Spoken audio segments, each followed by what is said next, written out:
Hey everyone, I'm Selena for Who is Jesus Today. How's it going out there, everyone? I'm going to begin with a Bible verse. Okay. Jeremiah 17:9 through 10. The heart is deceitfully above all things and desperately wicked. Who can know it? I, the Lord, search the heart. I test the mind, even to give every man according to his ways, according to the fruit of his doings. I like this verse, Proverbs 27:19.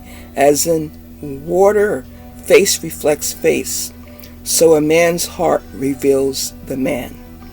Proverbs 4:23. Keep your heart with all diligence, for out of it spring the issues of life. You can see from the title, we're talking about war today. War. The physical war, which also is rooted in spiritual. A spiritual and the physical and the natural and the supernatural are coexisting and interchanging all the time, and so, right. I mean, this is not particularly on this topic, but yes. So, do you see your heart inside of your chest? We have the physical heart, but there is also how the heart is referred to really as that a spiritual aspect of who we are, who we truly are. The person in the mirror is not who we truly are in our hearts. You see, from the heart comes everything. From the heart comes war against one another. Talking today about war, I did some studies a while back on international relations, the issues of war, how war breaks out amongst nations, how governments come into a conflict and there's no de-escalation and things continue to go on. One thing leads to another, and there we go, we are in war. And I just want to say I do want to give attention to the ongoing war there in the Ukraine and the conflicts with Russia and Ukraine. And what I want to talk about is not really the nature of that war itself right now, but the people too that are greatly impacted by this war and will continue to be, and the loss of lives, and of course so many widows and orphans. Right now there's just lots of displaced people, which is what war will of course lead to. So I've heard this before, I'm sure some of you have, that Jesus was not a pacifist. So what do you think about that? Jesus was not a pacifist. Any of you out there, are you pacifists? I'm sure some are. I look at it this way. I say avoid at all costs hurting people, violence towards people. I say never bother anyone, hurt anyone, cause physical harm.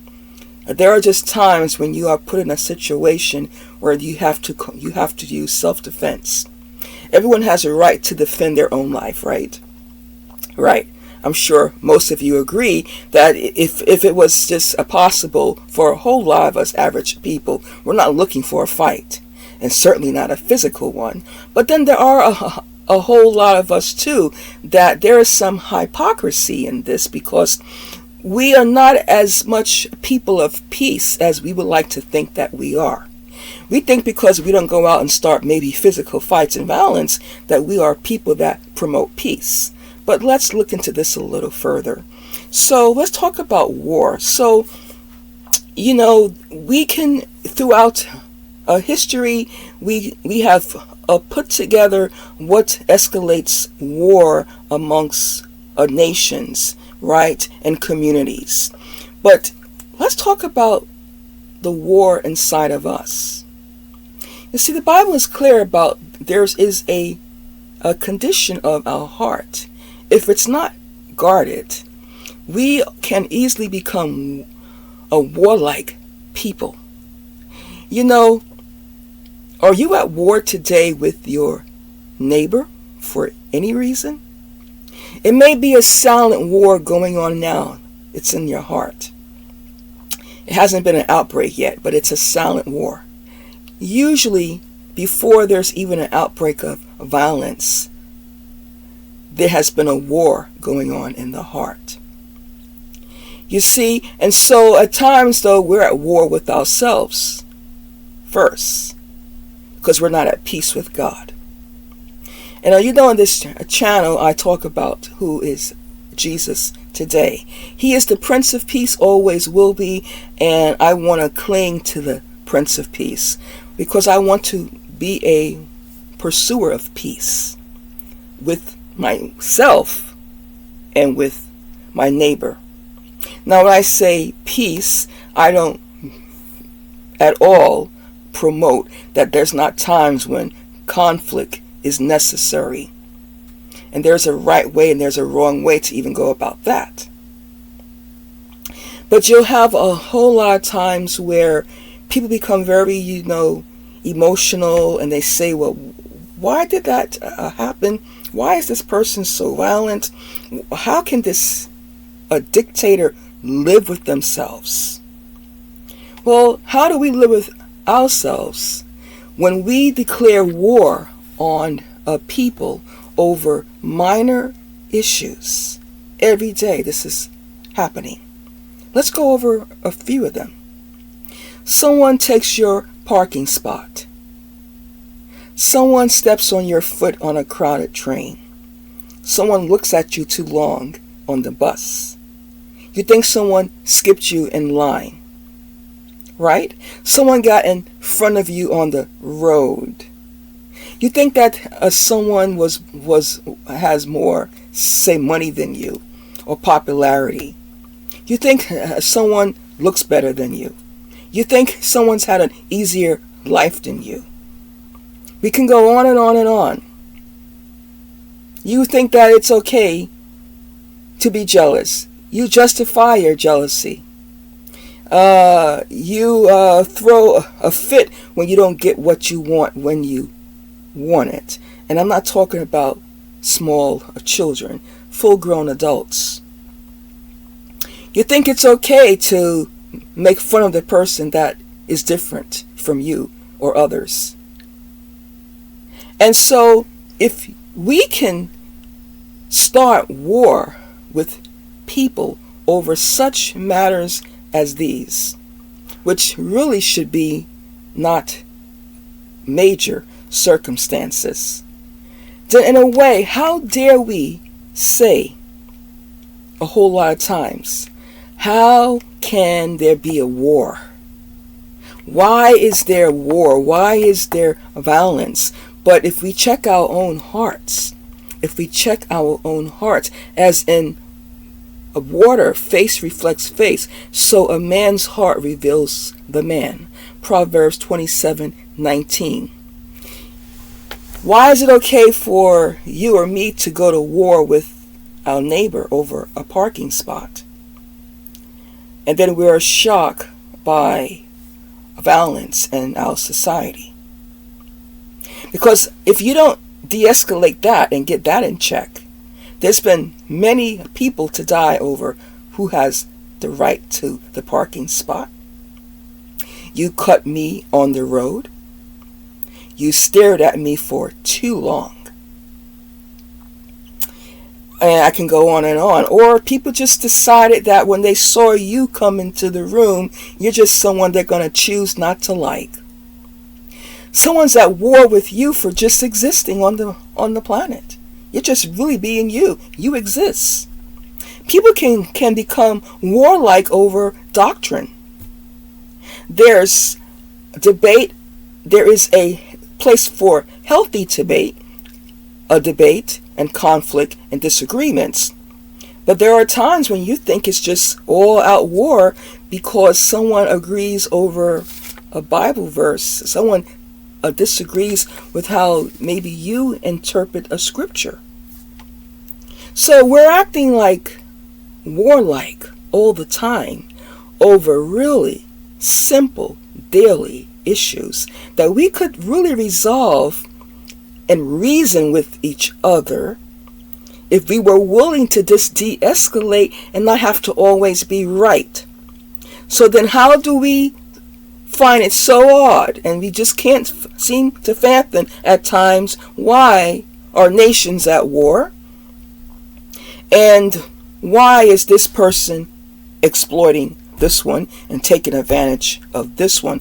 Because what we tend to do is we tend to really want to speak out when something is on a large scale, when it's more visible, right? When it starts now to affect a whole lot of people, and it's also going to draw a whole lot of attention. So you don't think that it was such a big a deal to get so upset because someone actually brushed up against you in the street.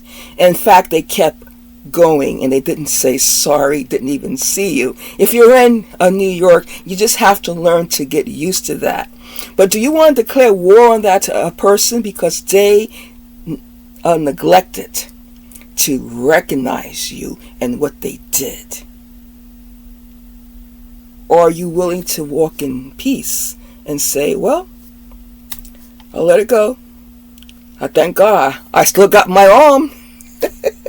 They didn't take my arm with them, but yeah, it would have been nice. It would have been nice if they said, excuse me, I'm sorry. It's like you don't exist.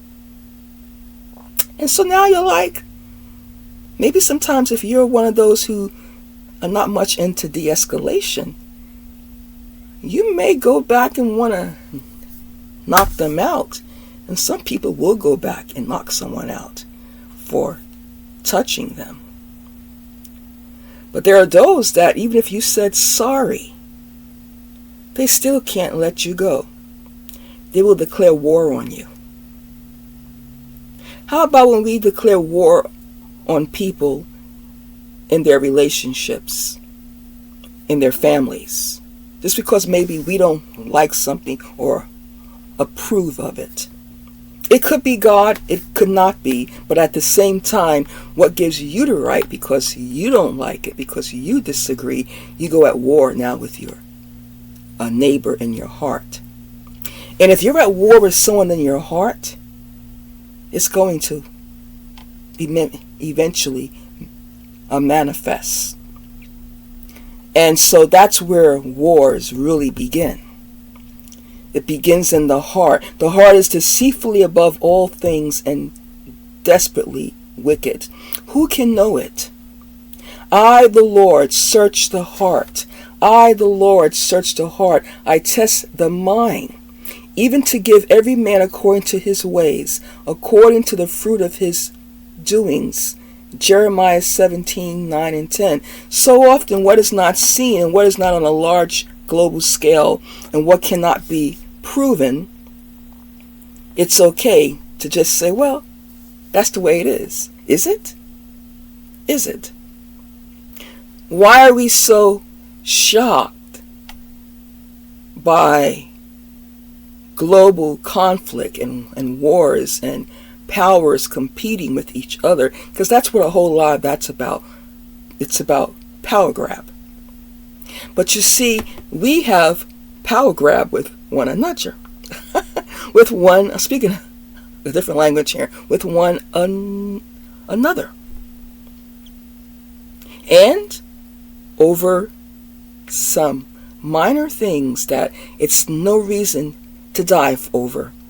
Like, why did you cut me on the road? Right.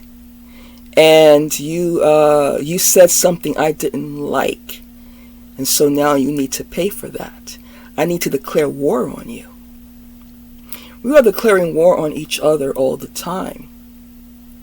And a whole lot of times, these are not major crises at all. We turn it into a crisis. See, for those who refuse to de-escalate then they're going to always be coming into a crisis, because what they do is they see it more greater than what it is, and a whole lot of times it's about them, what has been done to them. So now we're all dealing with another big aspect of all of us. Our lower nature is selfishness, self-centeredness, and that's what also contributes to a lot of war. And as we know, a war is that causes thousands and millions to die. I never will uphold that as right. At the same time, was Jesus a pacifist? Because you see, there is what we call declaring war righteously. And that is to come against the evil that's being done. And that's why the Bible lets us know too, clearly, we do not wrestle against flesh and blood, but principalities and wickedness in high places. So when a neighbor gets an attitude at you because your dog ran across their grass, right, and they get really upset at you, you get upset back at your neighbor. But understand too, you see, for those that are walking in the Spirit, not fulfilling the lust of the flesh, this is a spiritual conflict. That's why we know the natural and the spiritual, it's always at work. It's dual, because you could approach that in the more, say, natural way, and you get an attitude back like, how dare you talk to me like that and complain about my dog, as opposed to saying, let me try to discern now in the Spirit, where is this actually coming from? Maybe you need to just go in the house and say sorry and get your dog and go into your prayer closet and say, where is this spirit coming from of divisiveness, of being just trying to find fault? Where is this really coming from? Or are we going to just declare physical war on this person, and now you're going to start to kind of get back at them, and you're going to have it in your heart now for them for a while? They may not even know. You may be smiling, hi, as you go by, but inside you have a war going on against them. So I'm sure this is not new to a whole lot of you out there. I felt that God just wanted me to remind us again.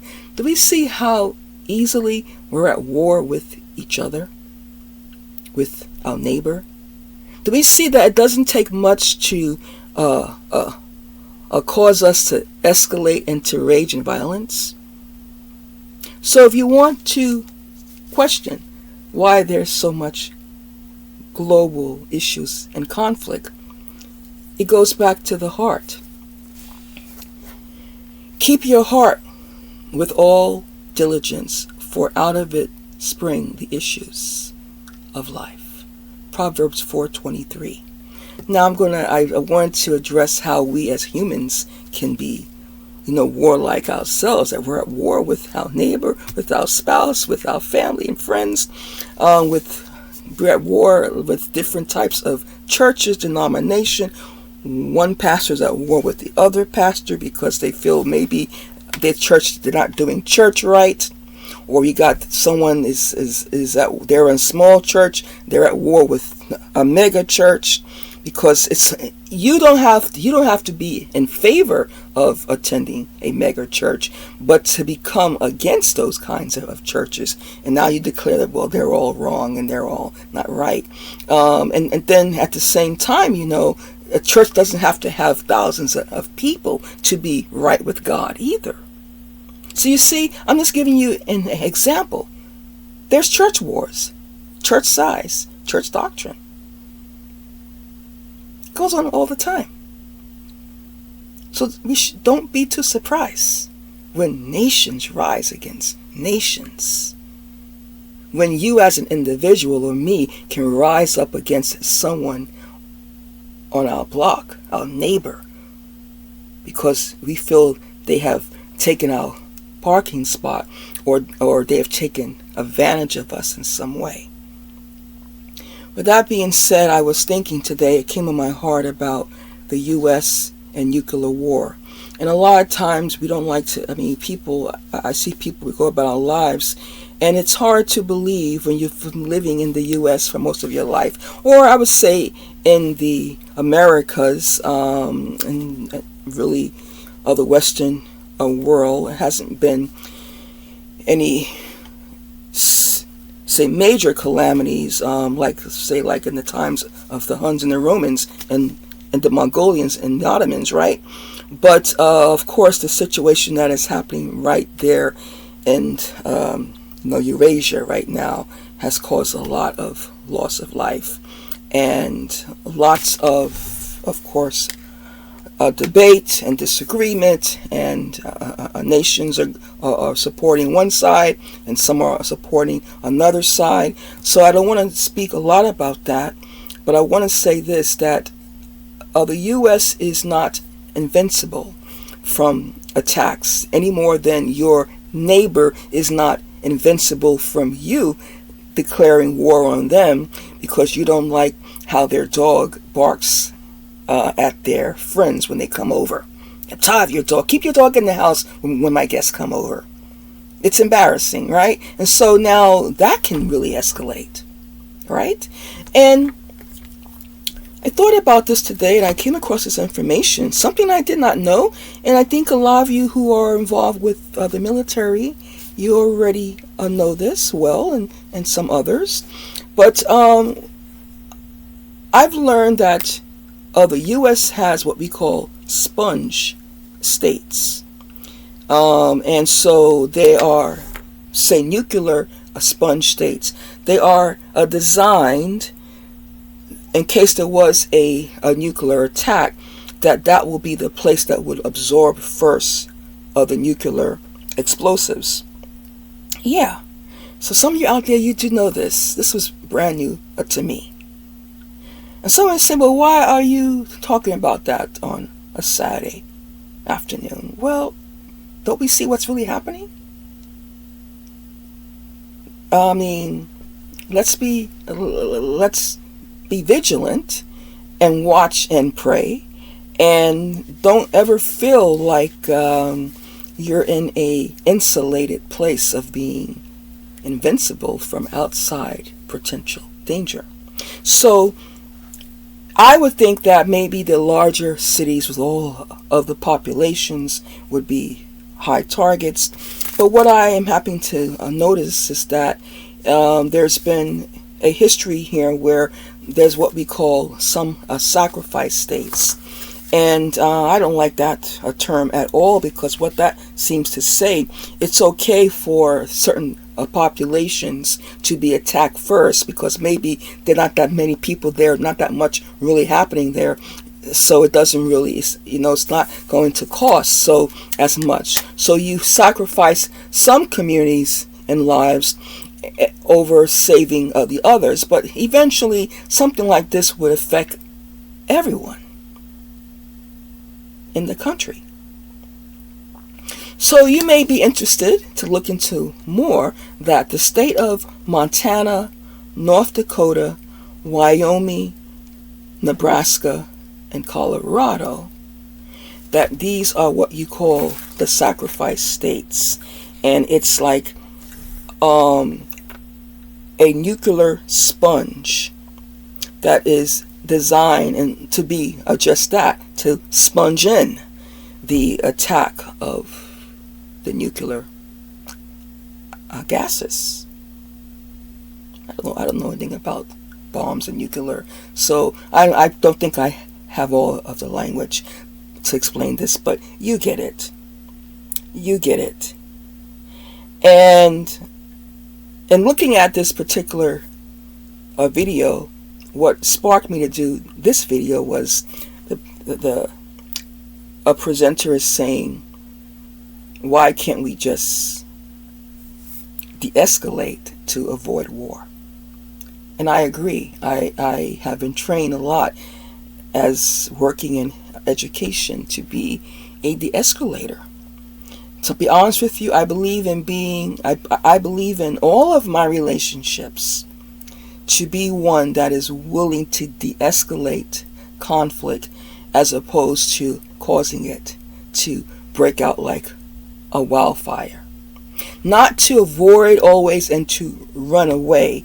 Sometimes you have to face on what is there coming against you. In spiritual warfare, you don't run. You do have to face the conflict. But also when we are dealing with each other and our lives, it's always good to be one to de-escalate as opposed to trying to escalate more. A great way to de-escalate, instead of yelling at your neighbor who got you angry, go into your prayer closet and cry out to God. Call out to God. Let God work in your heart so you don't become violent.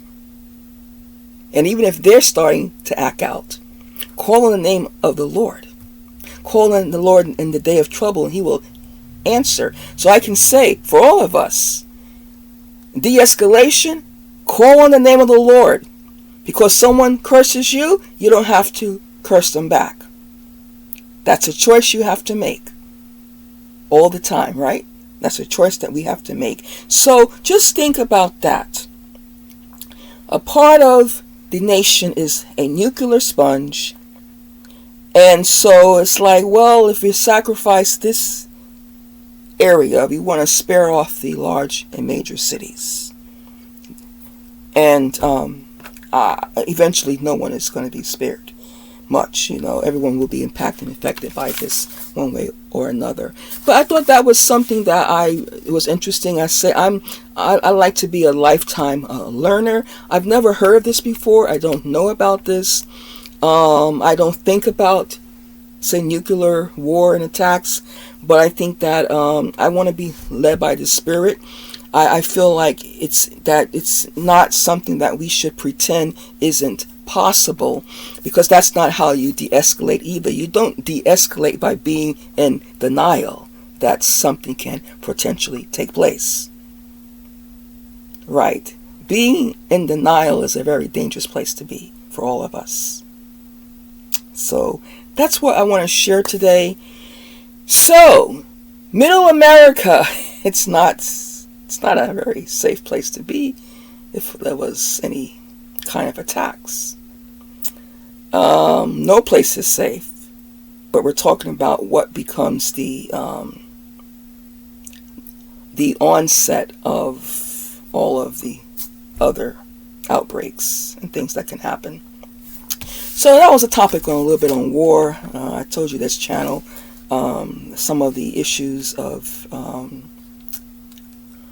global concerns and conflicts in persecuted church. I don't want to ignore that this is not happening, that there are people who have to hide and read their Bible. There are people today that are sitting in a jail cell who love Jesus like a whole lot of us. And they're told when to wake up, when to go to sleep, what to eat. Maybe even tortured. Why? Because they believe in Jesus like you or I do. But a whole lot of us today are not being tortured at this time for our faith. I'm making this a video along with a whole lot of you out there. Just because we haven't seen it or experienced it doesn't mean it can't happen also to us. And just because it hasn't happened yet doesn't mean that it can't happen or won't. So that's my thoughts. I don't want a war. I don't want any more loss of lives. But just remember this. People at war every day of their lives with their neighbor, with the people that are the closest to them, with innocent people, bringing them into captivity all the time. Abductions, the trafficking of people, sex slavery, because that's what it is. They've declared war on these innocent lives, to exploit them, to use them, abandon and throw away. That's not war. War is happening all the time. All the time. Let's not be in denial. But in the day of trouble, let's call on the Lord, and He will answer. Some thoughts I'm sharing, and thank you for spending time today on this channel. You can like and subscribe. I appreciate all of you. Until next time, Shalom.